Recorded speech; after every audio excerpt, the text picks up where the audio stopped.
हर गट की प्रॉब्लम का इलाज फाइबर और प्रोबायोटिक नहीं है। गट स्ट्रॉन्ग होगा तो आपकी इम्यूनिटी अच्छी होगी, आपकी डाइजेशन अच्छी होगी, आपकी मेंटल हेल्थ अच्छी होगी, आप न्यूट्रिएंट्स एब्जॉर्ब कर सकते हैं एंड एवरीथिंग। बॉडी में बैड बैक्टीरिया बहुत ज़्यादा है और अगर आप बाहर से प्रोबायोटिक लेंगे तो वो आपको मजीद प्रॉब्लम और ब्लोटिंग करेगा और डाइट में और फाइबर लेंगे तो और प्रॉब्लम करेगा। आपका जो बैक्टीरिया वो बड़ी आंत में ज़्यादा होना चाहिए, छोटी में कम होना चाहिए। जिसने फाइबर और प्रोबायोटिक नहीं लेना है, जिन लोगों को एक्टिवली ब्लीडिंग हेमरॉइड्स हैं, जब तक आपके बवासीर की, हेमरॉइड्स की, पाइल्स की ब्लीडिंग चल रही है, आपने लो फाइबर डाइट पे रहना है, कद्दू के शोरबों पे रहना है, चावल पे रहना है, दही पे रहना है, आपने ग्रीन लीफी वेजिटेबल्स पे नहीं आना है। अस्सलाम वालेकुम everyone, this is doctor Sahar Chawla, right at your service. और ये वीडियो है उन लोगों के लिए जो कि गट प्रॉब्लम्स के लिए बगैर उसको प्रॉपर डायग्नोज किए अपनी डाइट खुद ही डिज़ाइन कर लेते हैं और सप्लीमेंट्स भी खुद ही ले लेते हैं। सबसे पहले मैं आपको बता दूं, मैं हमेशा कहती हूँ कोई अनाज किसी के लिए सज़ा और किसी के लिए शफा होता है। तो हर गट की प्रॉब्लम का इलाज फाइबर और प्रोबायोटिक नहीं है।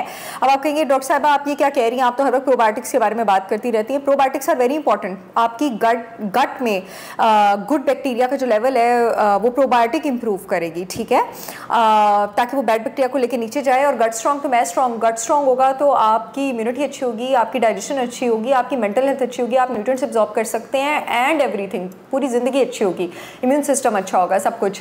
लेकिन अगर आपकी बॉडी को इस वक्त फाइबर से स्टार्व होने की ज़रूरत है और बॉडी में बैड बैक्टीरिया बहुत ज़्यादा है और अगर आप बाहर से प्रोबायोटिक लेंगे तो वो आपको मज़ीद प्रॉब्लम और ब्लोटिंग करेगा और डाइट में और फाइबर लेंगे तो और प्रॉब्लम करेगा।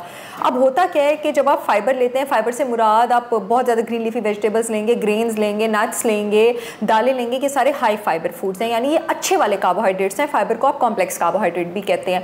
तो ये बॉडी में जाके सिर्फ अब फाइबर होता है बैक्टीरिया की खुराक, लेकिन वो सिर्फ गुड बैक्टीरिया की खुराक नहीं होता, वो बैड बैक्टीरिया की भी खुराक होता है। अब वो इंसान जिसके जिस्म में बैड बैक्टीरिया कंपैरेटिवली काबिल कंट्रोल है, उसके लिए तो इतना प्रॉब्लम नहीं करेगा। ये फाइबर सीधा जाके गुड बैक्टीरिया को फीड करना शुरू कर देगा, गुड बैक्टीरिया के लेवल्स बढ़ते जाएंगे। या अगर आप प्रोबायोटिक ले रहे हैं और फाइबर, तो वो ये करेगा और आपका प्रॉब्लम सॉल्व हो जाएगा। लेकिन दो लोग, एक जिसको सीबो है और एक जिसकी बॉडी में बैड बैक्टीरिया बहुत ज़्यादा है, वो अगर ये लेंगे तो उनको प्रॉब्लम करेगा। सीबो का मतलब है स्मॉल इंटेस्टाइनल बैक्टीरियल ओवरग्रोथ, यानी आपका जो फर्मेंटेशन का काम होता है कार्बोहाइड्रेट का, आपका जो बैक्टीरिया वो बड़ी आंत में ज़्यादा होना चाहिए, छोटी में कम होना चाहिए।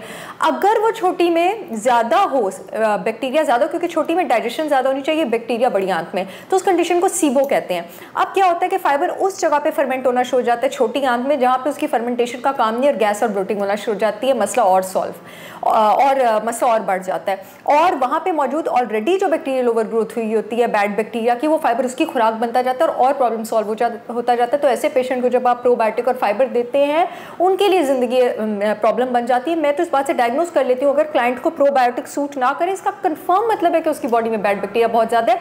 ऐसे पेशेंट को बल्कि आप फेज़ 1 हीलिंग में डालते हैं कि 6 महीने के लिए फाइबर निकाल देते हैं, एटलीस्ट 3 महीने के लिए।